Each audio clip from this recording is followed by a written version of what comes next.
voted very differently, and we see the world very differently in a lot of ways. But they treat people with love, dignity, and respect. Period. We have different views on gun law. Like, there's all the things. All the stuff. But I'm telling All you, the these stuff. are the most precious men. And they are examples of how to treat people for me. And I try to come back to that. You know, when I'm doing this us against them thing, I don't want to do that. My tendency is to draw this line in the sand. And I don't want to do that. I don't want to live like that. It's us against them.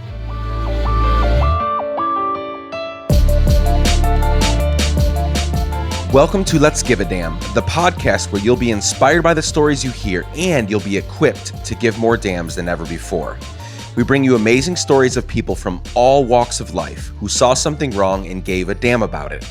My guest today is no exception. About 2 years ago, I was part of a co-working space in Nashville called Weld. Shout out to my Weld fam. Once a week, we would gather for a few minutes to meet one member and hear their story and hear about their work. One day, Ruthie Lindsay shared her story, and it impacted me deeply. Her story is full of pain, suffering, loss, but also lots of hope, strength, courage, and a massive love for living life to the fullest. Well, I finally got to sit down and chat with Ruthie a few weeks ago, and I'm so pumped to share it with you today.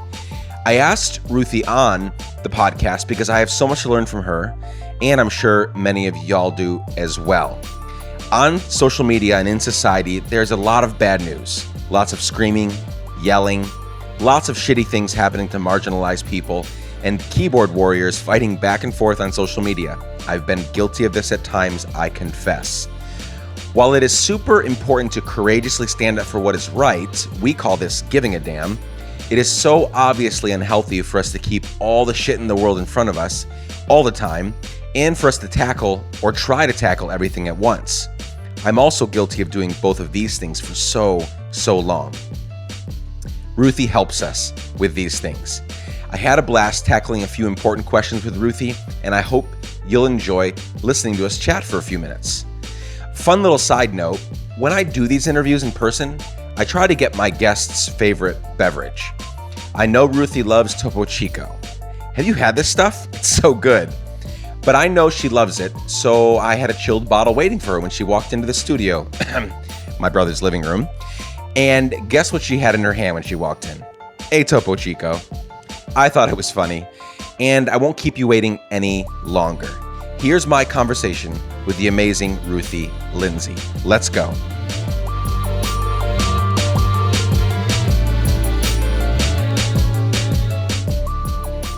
Ruthie Lindsay, thank you so much for being with me today on the podcast. Yeah, thank you so much for having me. I really appreciate it. I'm so glad it worked out. Yes, same here. There's a lot of places I want to go today. We're at episode 70 now with our podcast. Whoa, that's super so excited. impressive. But most of them have been me finding someone that gave a damn about something specifically. In fact, today's episode, Tori Samples, she's a co-founder of a fintech startup. They're going to provide digital currency for refugees, right? Wow. So they don't have to have physical money on their person, right? So I find these people, we tell their story. You have that as well, but what I'm more interested in is you educating us, you kind of sharing some of your wisdom. And so it's gonna be a little bit different. Every 5 or 6 episodes, I kind of take a little bit of shift and make it more educational in nature. And this is one of them because I think I have a lot to learn from you. We have a lot to learn from you. And we don't know each other, but we'll get to know each other, and I'm excited about that. So your story has been shared widely. A lot of things that have happened in your past, some pretty traumatic, crazy things. So we won't get too deep into that today. But I would like for you, for those that have never heard of you or your story, can you give us like an abbreviated version? What I'm looking for is like the people, places, and things that shaped who you are today. And then we'll get into a bunch of other questions. Yeah. Well, basically the short version of what I talk about for a living now. I get to share my story, which is such a privilege. Basically, when I was a senior in high school, I was hit by an ambulance, and I was hit on my car door, and I broke a bunch of ribs. They punctured my lungs collapsed, my spleen ruptured, and then I broke C1 and C2, which are the top 2 vertebrae in my neck. And back then, an ambulance driver hit me and saved me, and it was my fault. Okay. So which is, a big piece of it. Like if I had hurt someone else, good God, I can't even imagine how my life would be today. But I was in the hospital for about a month. And back then they used wire and spinal cord fusions. That was just the standard practice. And so, there's a lot that happened, but essentially I left after a month walking with a big ass neck brace, and they had taken bone out of my hip and then fused it with this wire. And I wore a neck brace for probably 6 months. And then I went back to life like pretty normally. I was super lucky. I was very young. I was very healthy. I kind of bounced back, and looking at me, you wouldn't even know anything had happened. All my scars are hidden by clothing or my hair. And so I just kind of went on. Like I didn't have any residual effects at the time. Like I sometimes would get sore if I danced too much, but for the most part, it was like, life is great. And I don't know why y'all are stressing about this. And, like my mom would get really emotional about the wreck, but I don't remember any of it. So it was way more traumatic at the time for my family and my friends. I was on every drug under the sun and not even awake for most of it. So I didn't have any traumas around it at the time. I didn't remember anything. And then I went back to life, So, I went to college, had a great experience. I ended up moving here to Nashville for a job and met my first boyfriend, and we were like super excited. We started our lives together and got married not long after we met. And everything just looked like it was going to turn out great. Like it kind of always had. Yeah. I had no idea of anything opposite of that. Like my life had been pretty, it's not like we had a whole lot of physical things growing up. We didn't have a lot of money, but I had such a great life, and I had a ton of friends, and I'm a 7 on the Enneagram. I get along with most people. Like I just thought, and I kind of avoid pain. So it's like I didn't deal with a whole lot of hard things. I was like, everything's great. And about a year into our marriage, one day, I had this crazy shooting pain. I thought that maybe I'd been electrocuted or hit. I didn't know what had happened. And it knocked me down. It felt like electricity had shot up my head. And then I was left with this crazy, I felt like there was black ink in my head, like of a migraine, like this just blackout, intense pain. And that pain started happening very consistently, and it was debilitating. I didn't know what to do with it. And I didn't know how to handle pain. I don't think anyone really, we're not meant to live with that kind of pain all the time. And so I just was like anxious to make it go away and to be better. I started going to see a ton of doctors, and no one could really figure out what was going on. Every time I'd have an MRI or a CAT scan, there'd be a little black spot on all the films. And they say that that was the magnet and the machine interacting with the wires from my fusion, but everything around it looked fine. Eventually they started me on pretty heavy narcotics because nothing was touching it. And I became less and less functional. And I think I kind of handled it like you would if you had acute pain, which when you have acute pain, you're like, you need to rest it. And then as you feel better, you start working it. And I'm like, every morning I woke up and felt shitty. So I just stayed in bed, because I was like, I feel horrible. I can't do this. And that went on for like 5 years until finally a doctor was like, I can't tell you what's happening until I see what's under that spot. And basically they realized that one of the wires for my fusion had broken and pierced my brainstem. And I didn't know even at the time the extent of how bad that was. I know that I'm the only one that's had that, and I shouldn't have been walking. And if we didn't get it out, I wouldn't be walking eventually. But I actually got to do a podcast with Dr. Drew in April, and he was like, not just that, like you shouldn't have brain function. You shouldn't have been able to breathe. Like it's a miracle. It's literally, I had no idea. The extent of how crazy that was.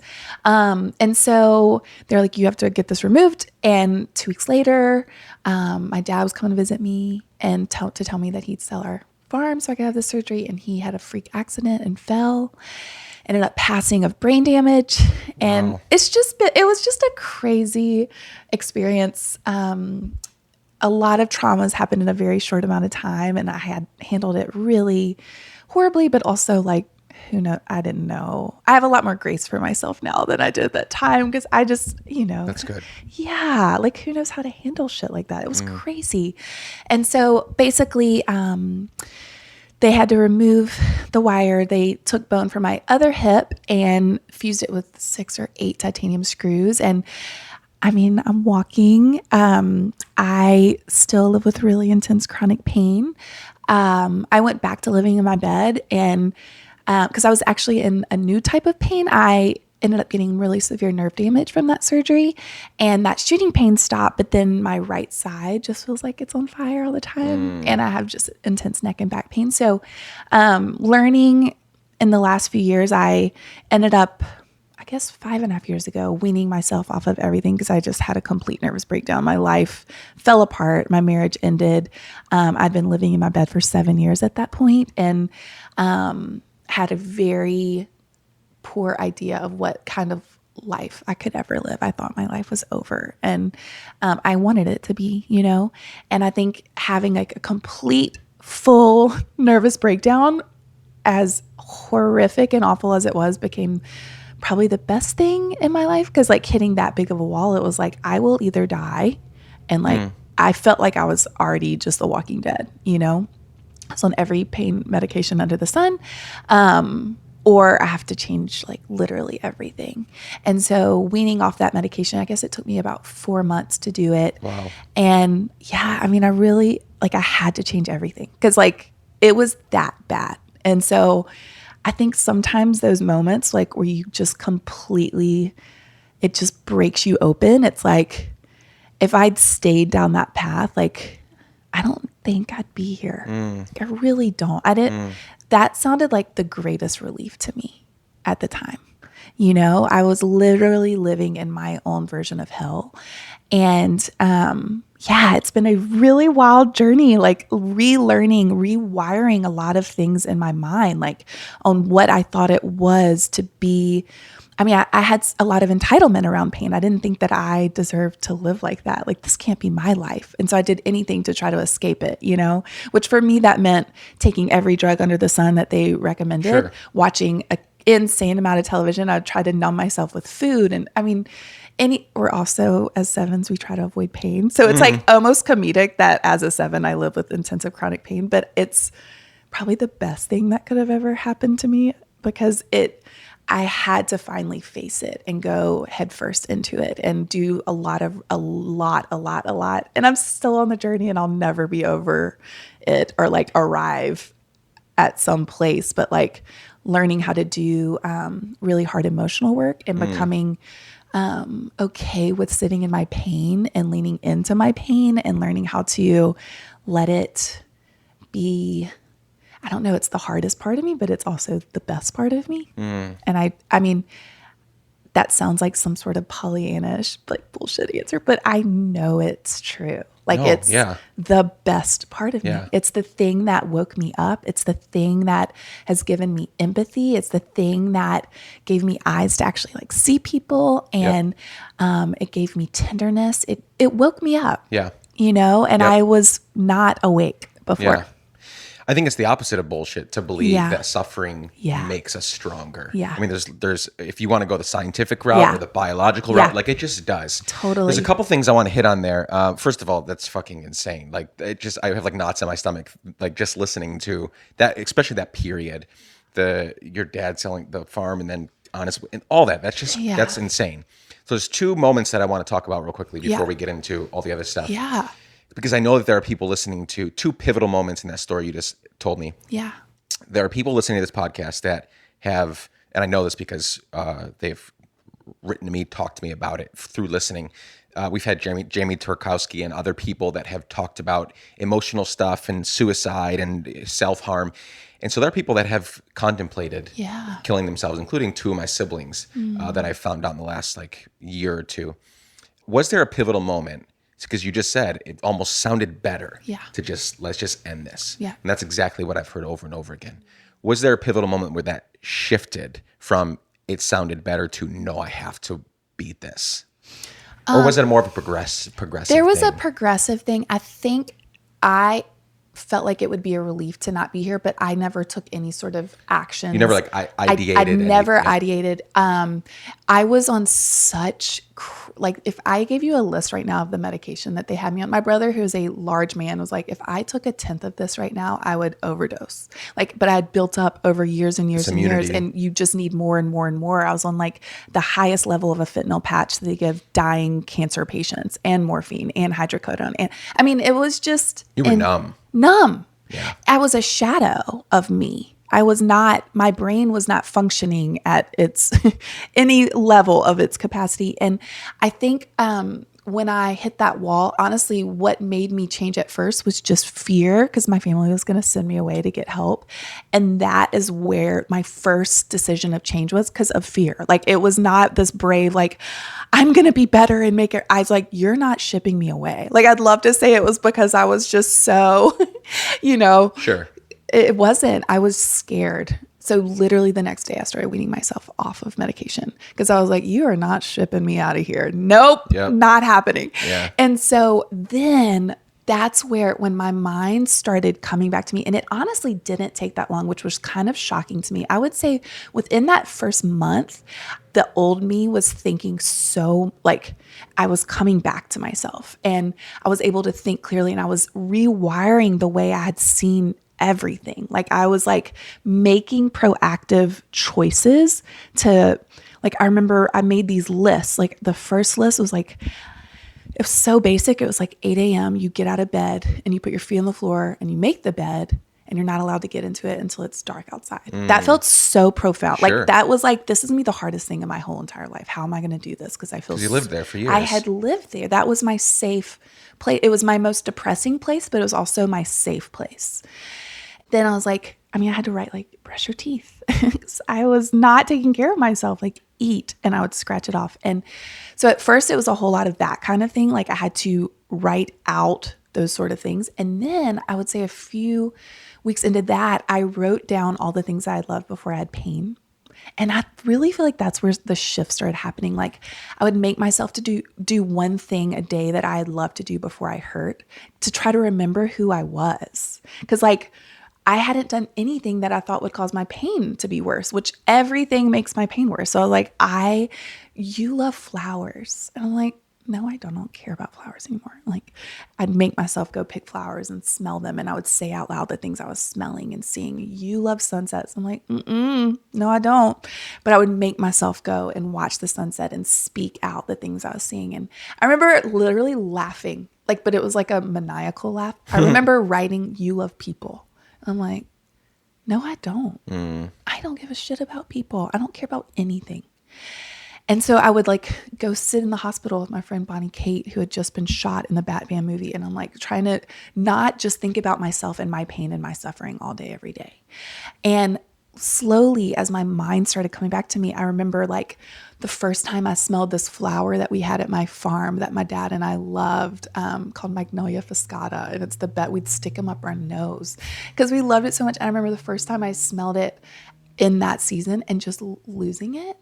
And it was the first time I remember feeling an emotion other than just deep depression. Like, it was this beautiful memory of, like, this is something I love. And that felt profound to me. And I think I think so often we think I will do these things once I feel better. But I knew that I had to do those things and that they would help me to start feeling better.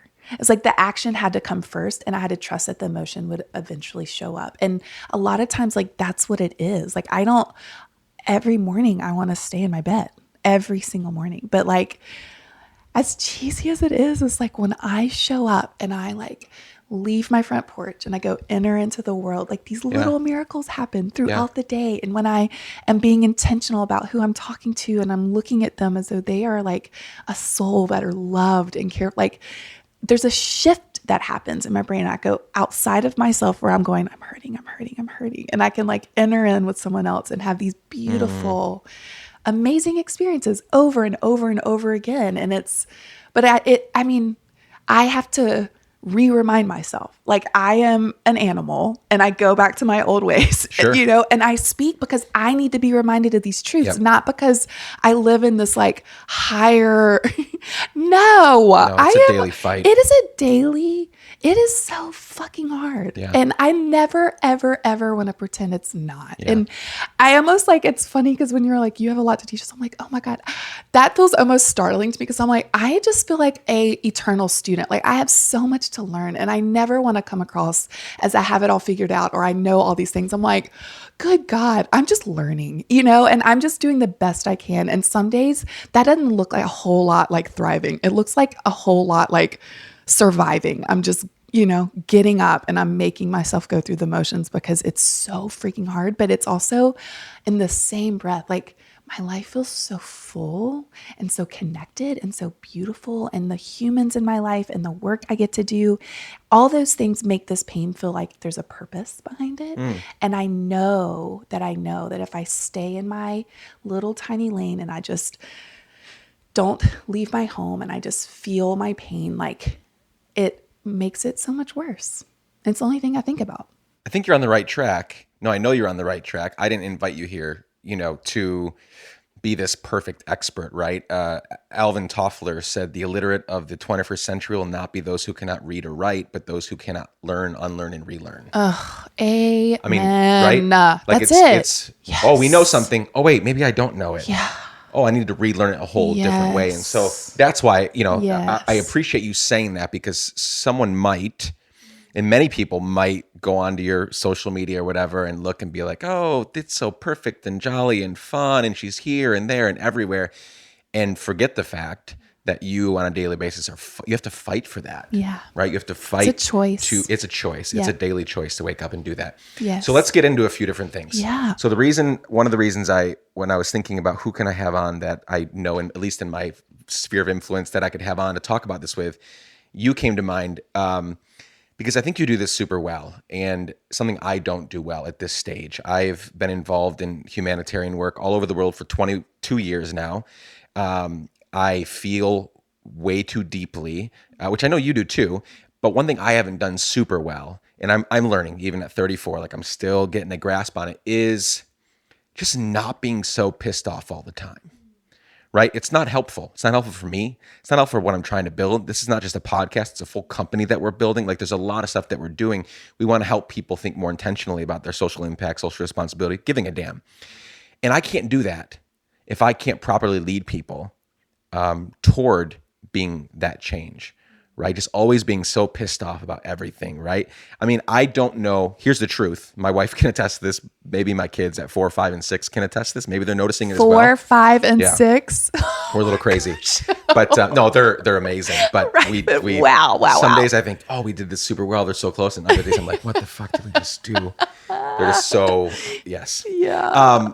I don't know how to slow down. I don't know how to have fun, because all I think about is, who could I be helping with this time, instead of like taking off or going on vacation. Like, I haven't taken a vacation in 3 years, like literally, like a day off or a couple days off here and there, but like an actual vacation where it's like shut everything off and go rest and recharge. It's been a few years. That's not healthy, right? Like, it doesn't take a rocket scientist to say like, that's not okay, Nick. But I just feel, I mean, just in the last week, think about it, in the last week, I'm going to point out 4 things, I think. 1, our president damn near committed treason, right? Then just today, Jeff Sessions, he laughed giving a speech where these high schoolers at this leadership summit started chanting "lock her up." His response was ha ha ha. 2,600 kids still separated from their families, right? With this whole, no tolerance thing.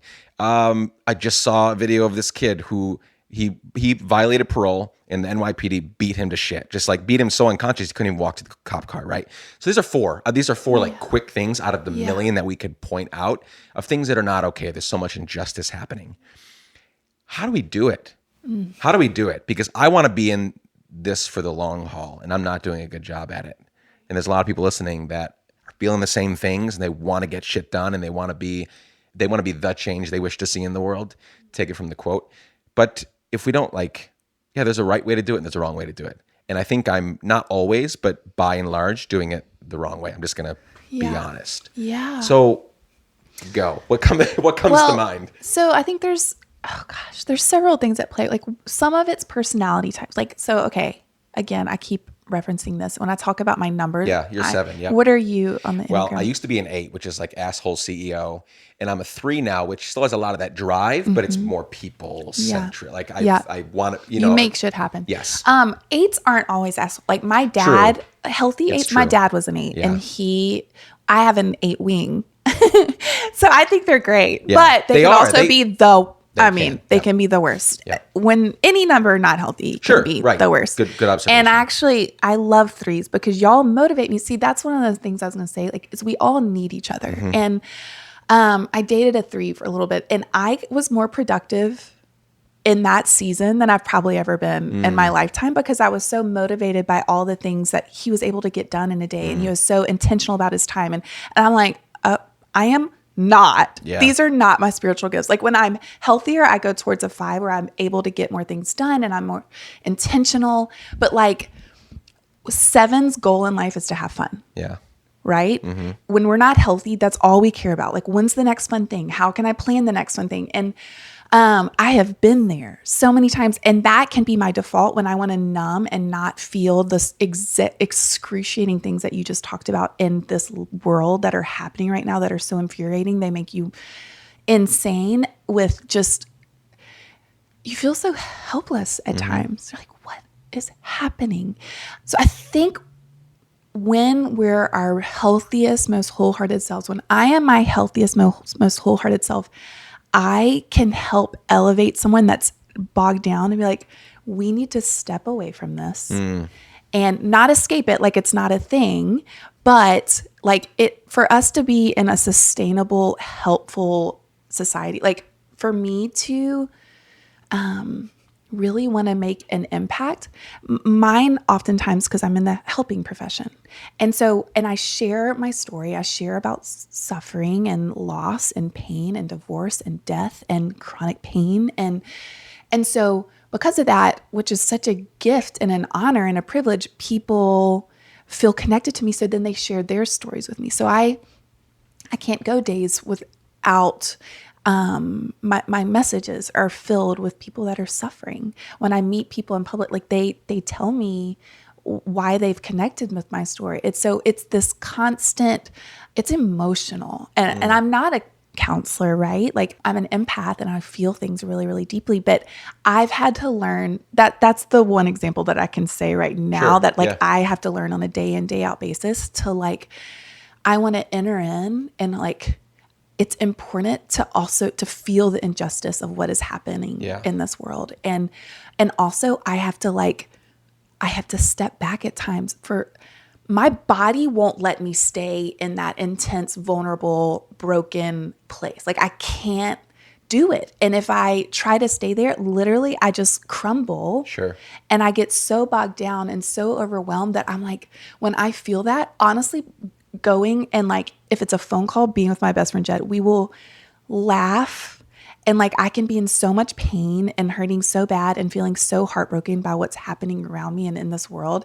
And I'll go be with him and we will just laugh over simple things and over irreverent things and just have so much fun. It's so life-giving. And I think having to somehow find some sort of balance, it's like, it's so crucial. Like when I come home from being off the road, I'm like, I can't meet with people right now. I have to recharge. And so I don't know what that would look like for you to recharge, because like you're giving out so much and you want to have a change in this world and you want to make a difference and you want to like speak to all of these things and help others figure out how they can make a change. And like those things are so important and so valid and so huge. But like, if you aren't taking care of yourself and you aren't like, none of this is, that burnout is the real of all things. Like I was reading, probably the only like Christian author that I read is Richard Rohr, and he did a whole week. He's awesome. He's amazing. Yeah. Oh my God. I love him. He gets it on such a level. And he did this week on like, how should we respond about like with politics in general? Like everyone can feel so extreme and it's like, you know, the left thinks we know all the things and we are, you know, critical thinkers and critical minds and we see the bigger picture and become so prideful. I'm speaking about me. This is like, we know what's, you know, you idiots, what is wrong with you? Like have a profound thought. Like we make these very judgmental blanket statements. And a lot of it is very prideful. And he talks about, and then oftentimes the right, you know, everything is about protecting their privilege and their rights. And that can become such a stronghold. And then there's this line in the sand and it's us against them. And he's like, first off, if you aren't doing hard work on yourself and like becoming really like wanting to be more of your, I can't remember, he says false self and not higher. I can't remember what he calls when you're like your more wholehearted self. Yeah. Like if we're not doing work, because my false self, my prideful punk ass who thinks I know all the things is the one that's like, these idiots, that dumb ass, I literally, like there was a minute when Trump was, and I have to fight against this. Like I was so triggered by him that I'm like, unless I already know these white conservative Christian males, I don't want to have any, like, I'm going to assume the worst until they prove me otherwise. I was just so like, no, if you support this man, I can't, I'm so triggered right now. And that's a line in the sand. I can't, and just this very judgmental, harsh, it was not coming out of my wholehearted self at all. And it was very critical and now listen, there are reasons, like I think righteous anger is the realest. And I think doing nothing says so much also. That is a political statement. When that's a very big statement. It is a fucking huge statement. It is like probably to me one of the biggest, because we don't want to disrupt our comfort. Or it's a privilege statement. Like when you don't have to do anything, it's because it's not affecting you. Yeah. And I have lived there. I used to say, I hate politics. Don't talk to me about politics. It's my worst nightmare. I didn't understand anything about it and I didn't care because also nothing about it had to affect me as a white privileged woman. And I'm not saying, like, I haven't directly felt the effects of Trump because again, I'm a white privileged woman, but these are like not left and right issues. This is just human stuff. This is like human rights we're talking about here, not anything else. And that's when I'm like, it's time to get educated. It's time to speak up. It is time to like, however I can use my voice to empower those whose voices have been taken from them. And so, there's so much I don't understand. There's so much I don't know. And I never want to come off as like, I'm the authority. Here's what it is. But like, I want to try to speak truth out of a loving place. I want to be a light. I want to like, out of knowing how loved I am and knowing that everyone else is so loved. How can I speak? Like my family and I think very differently. Like Same. my brothers and I think very differently. And I grew up in a very conservative town and majority of it, massive amounts voted for Trump. Like my dances were segregated. Like I was called the N-word lover because I brought my friends to the white dance and it was a stink. It was a literal, it's insane. It's literally insane. So that's the world I'm coming from. Right? And they're also, it's so good for me to have people in my life that see the world differently because they're also the kindest, most loving, most generous humans I've ever known in my life. Absolutely. And so that for me is a grounding point to be reminded that like, this is not us against them. They aren't bad. It's different worldviews. It really is. And honestly, those two men treat people so much kinder and more loving. They are so loving on such a like core level, way more than I am oftentimes. Way more.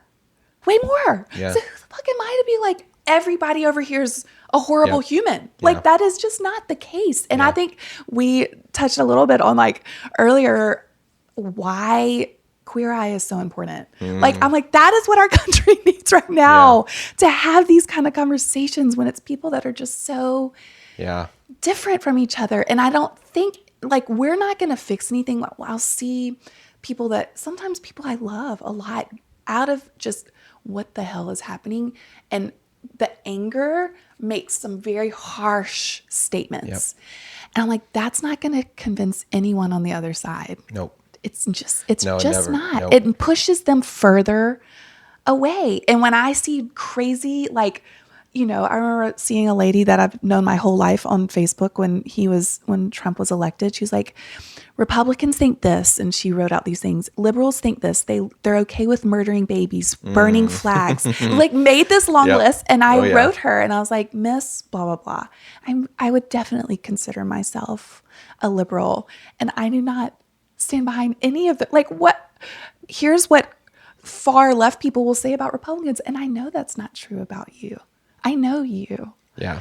Like we know each other. I am what you're speaking of here, but I know you don't think those things about me. Right. When we can have these like conversations that feel so different, and that's where I know people have lovingly spoken truth to me when my just cluelessness didn't know. Like I have friends, gay friends, African-American friends, name it, minorities who have loved me well enough to say, I know you didn't mean this, but when you said this, yeah, sure. And that feels so loving to me. I feel so cared for in those moments because all I have is my experience. And my experience has been this very white, privileged experience. No one questions me. Like I don't walk in a space and people are wondering if like I'm safe or am I going to steal or there's a million things that just by the way someone looks, the way someone talks, the way that people make all these assumptions and fear and insecure, comes up. And that has not been my story. I have never had that. I have felt loved and accepted everywhere I've ever gone, truly. And so to start to rewire my mind to try to, in the teeniest way, because I will never fully understand, but to try to like see my friends' experiences, my friends who grew up in conservative Christian homes that knew they were gay at such a young age. And like, I don't have an understanding of what that experience was because that's never been my truth. And so to like have conversations, they are loving enough to like help me understand and to broaden, to help rewire things that I just didn't know. And I think that can only come through relationship and conversation. They help teach me. My friends teach me. Yeah. And I think making these bold, hard, harsh things, like nothing changes. Nothing will ever change like that. And when I do work on myself and I have to actually sit with myself in silence, which is, as my 7 nature will tell you, my goddamn nightmare. Literally. Yeah. I'm like, abort. How do I get out of here? Yeah. But when I do that hard work, the way that I re-enter in the world and how I look at people and how I talk to people, how I see people, how I treat people, like it honestly makes me want to cry because it's so different than when I'm living out of my ego, closed-minded, this is the way it is, you fucking idiot, what are you talking about? Like, because I think that way. Yeah. That's my ego self. That is my natural inclination. Yeah. And to not shame myself when I see that, but to notice, becoming aware and be like, that is not who you want to be. That is not who you want to lead in this world. I'm quicker to see that and like, okay, come back to who you know. Like, here's the truth. Like, we are all divine creatures. And I am no different, no better, no worse than any other person on this planet. And no one I interact with is either. And so when I start seeing that truth for myself, then I'm able to see that truth for other people. And it doesn't make you too humble or too prideful. It's just, we're all the same, like it's not like, oh, I'm the worst, so I need to treat people. It's like, I am so loved and I'm also capable of being really gross.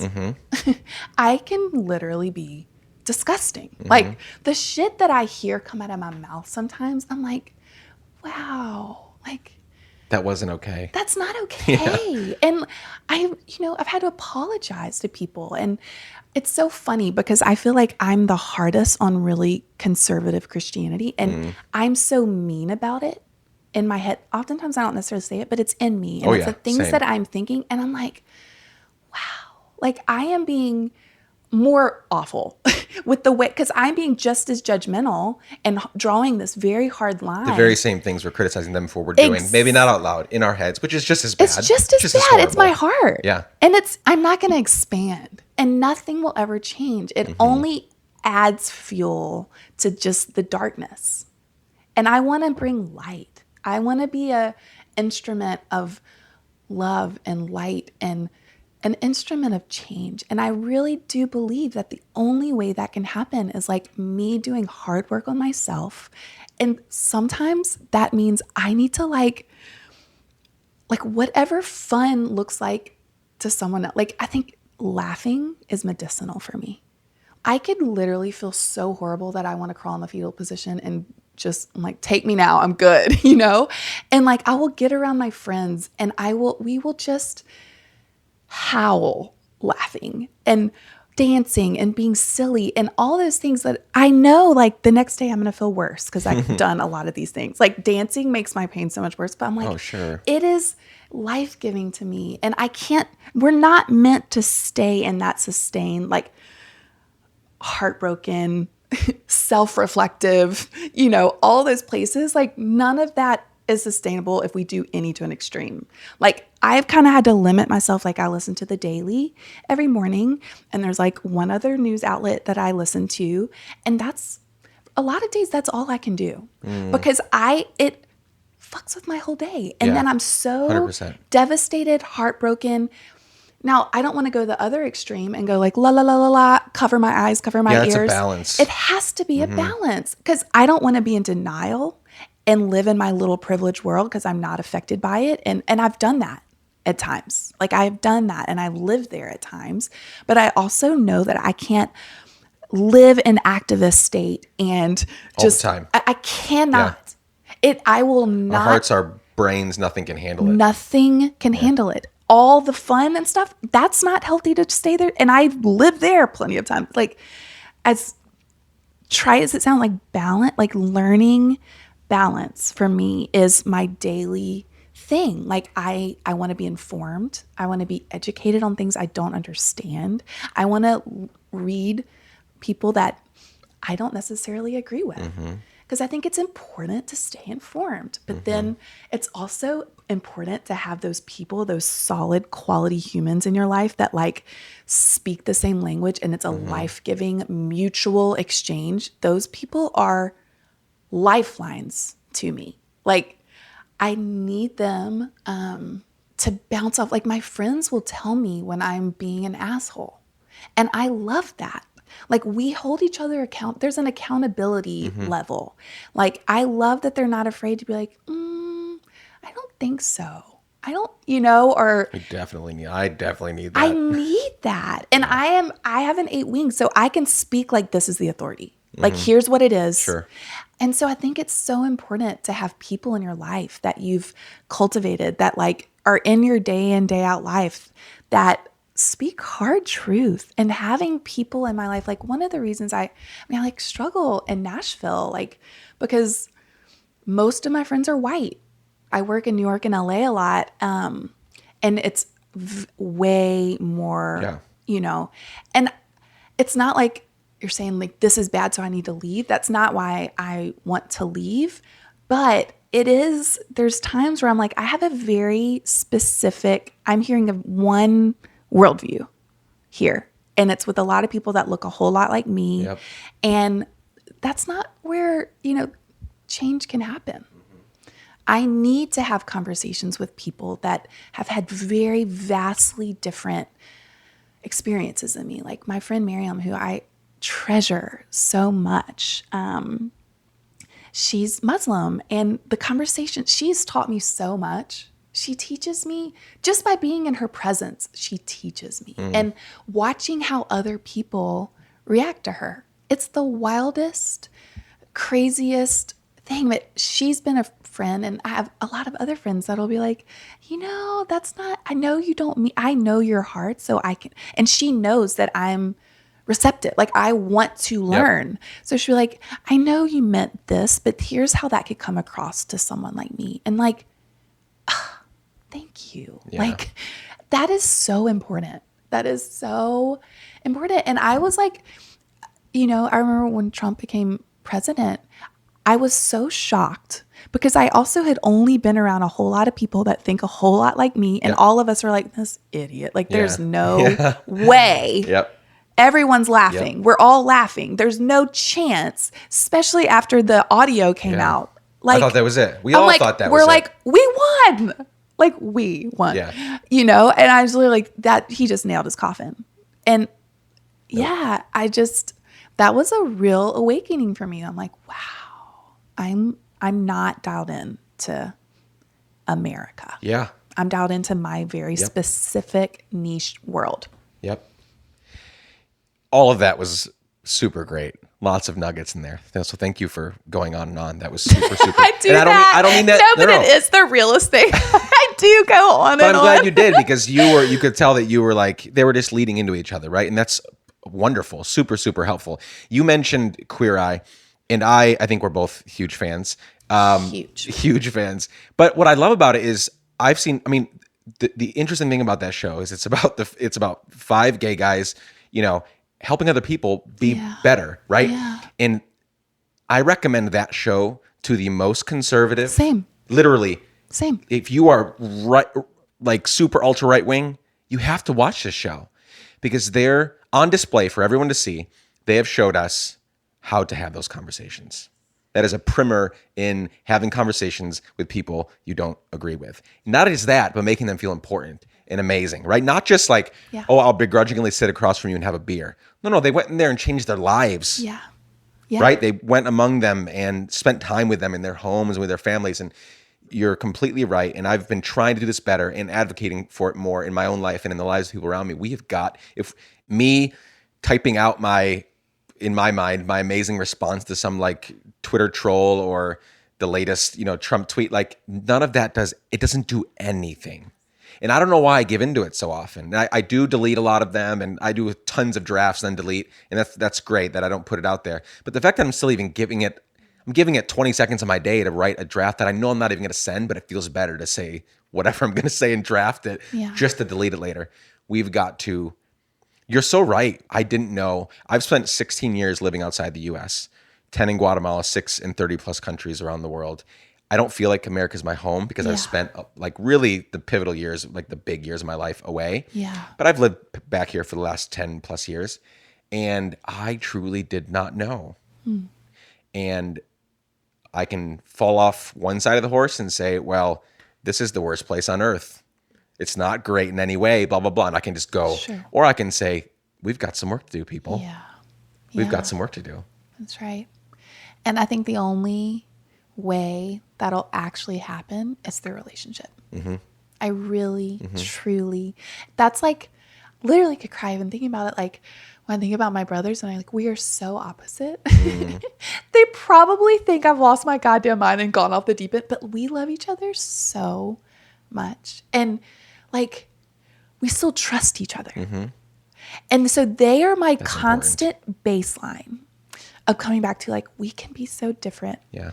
But like, we ultimately want to be loving humans. We want to treat people like they are honestly the kindest. Like I was home for Christmas and one brother, we're driving through town and he pulled over 2 different times to men walking on the street. These African-American men, gave them money, knew their names, asked about their children. It's amazing. Literally, he's asked to do everyone's funeral in my hometown. Everyone, every race, because everyone feels he's the doctor in the hometown. Everyone feels so loved and so seen and so cared for by him. I have another brother who they're really different too, but they are just, I went home, they had redone their house and it was ready around Christmas time. And they were like, next level, their house has been finished before anybody else's house ever gets done. Like everyone has nightmare stories about dealing with construction and the construction workers. And literally it was almost Christmas and all these guys were still at their house. It was done in some sort of record time.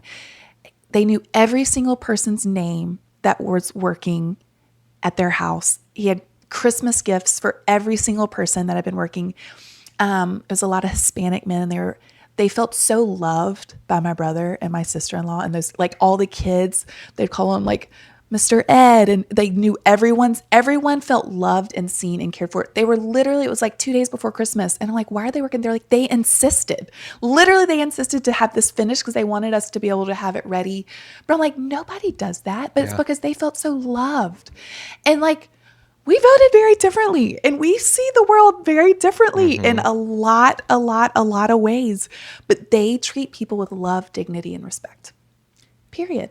We have different views on gun law. Like there's all the things. All the stuff. But I'm telling All you, the these are stuff. the most precious men. And they are examples of how to treat people for me. And I try to come back to that. You know, when I'm doing this us against them thing, I don't want to do that. My tendency is to draw this line in the sand. And I don't want to do that. I don't want to live like that. It's us against them. Because that's where we have these animalistic, we want to make sense of everything. So that makes the most sense because we see this pain and this suffering. So I'm going to make this black and white thing. This is going to make it better. And this is, and it's like, life is not black and white. No. It's not the even grayest remotely. gray of all the things. Like I heard this one interview with Maria Shriver and Oprah, and she was like, I don't want to say I'm blue or I'm red. I want to be purple.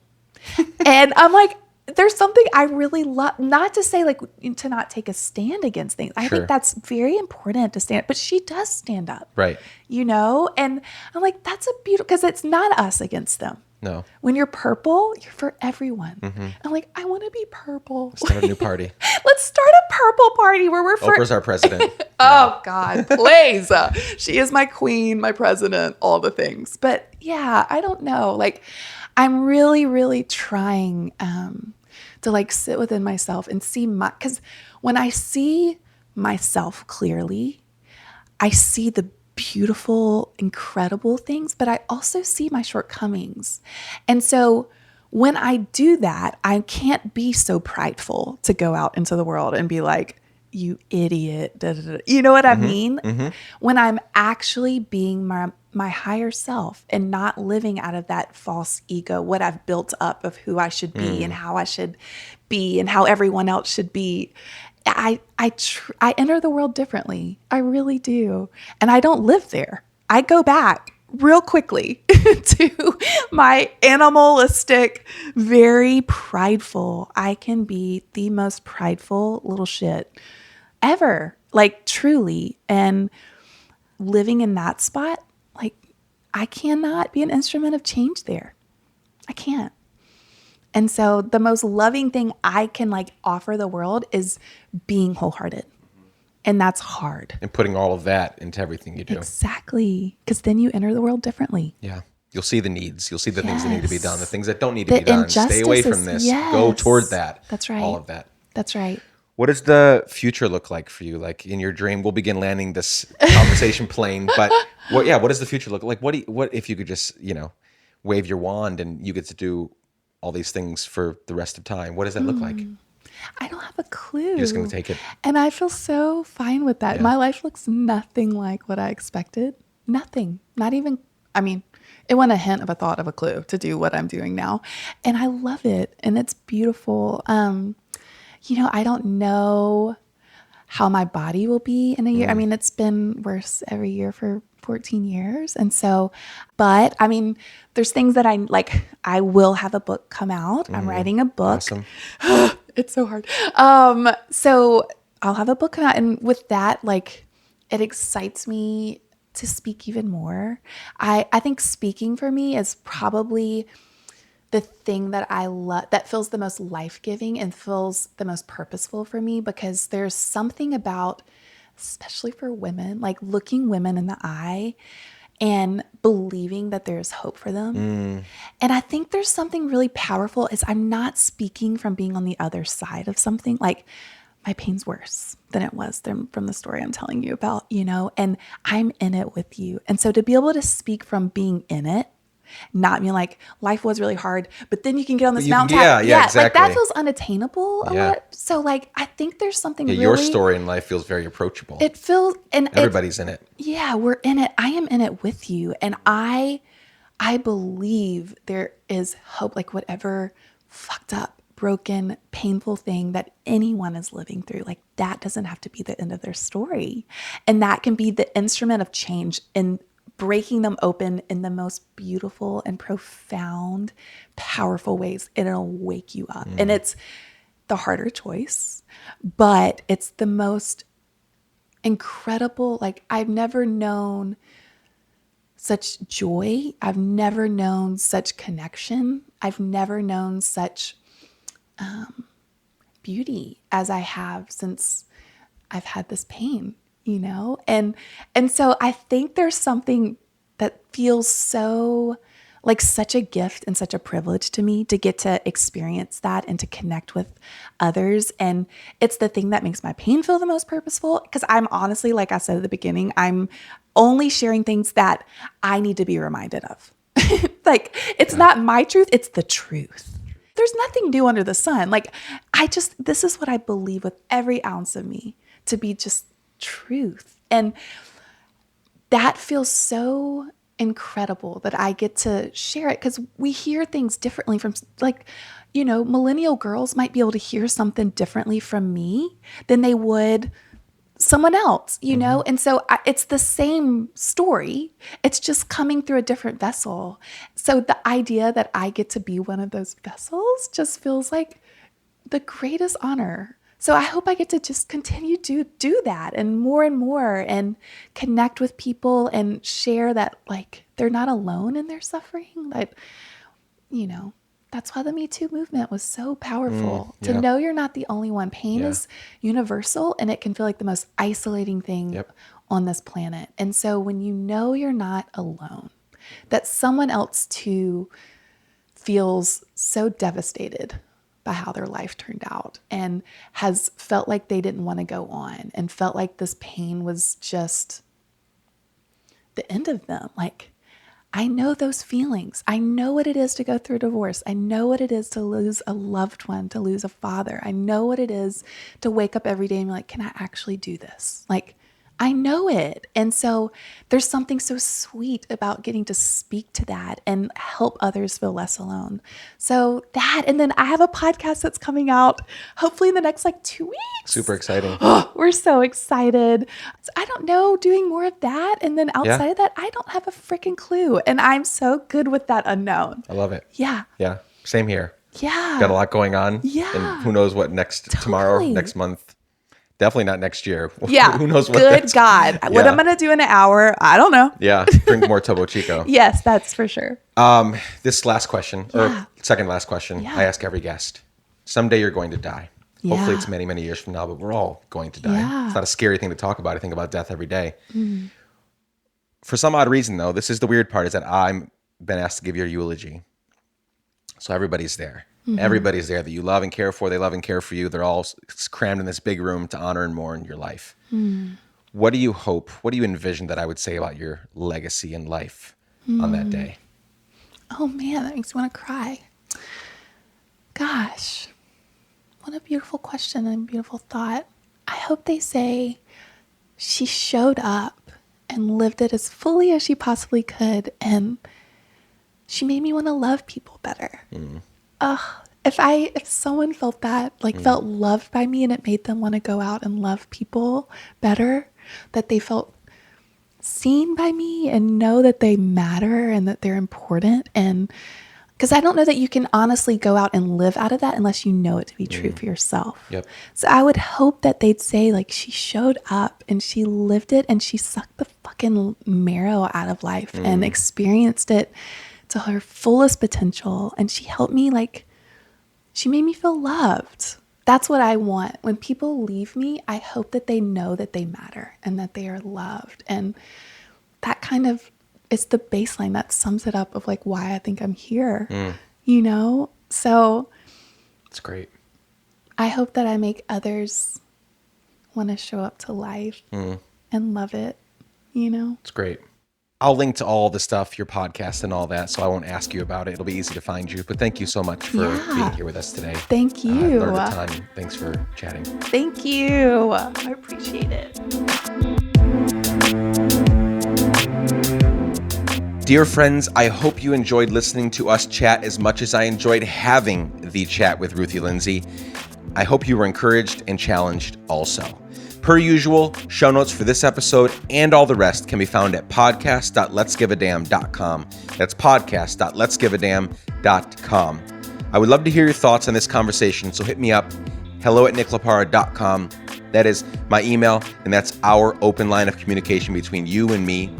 I'm Nick Lapara, and we're Let's Give a Damn on all social medias.